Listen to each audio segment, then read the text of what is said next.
Welcome to the Learning Pines YouTube. We hope this video helps. You start by making sure the virtual machine is powered off. Cloning a running VM risks inconsistencies.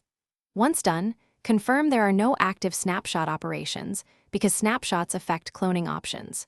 Next, open Virtualbox Manager and select the source VM so you're focused on the right instance. Make sure you've noted the VM name and disk format.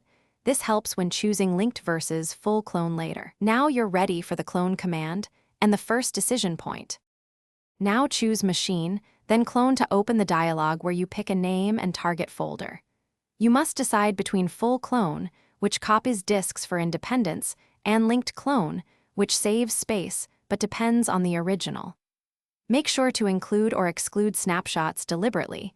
Including them preserves history but increases size. Also check MAC and UUID settings so the clone gets new identifiers if you plan to run both VMs concurrently. Begin the clone and watch progress in Virtualbox Manager.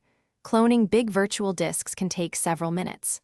Once complete, boot the cloned VM and verify network connectivity, hostname, and device ID so there are no conflicts with the original.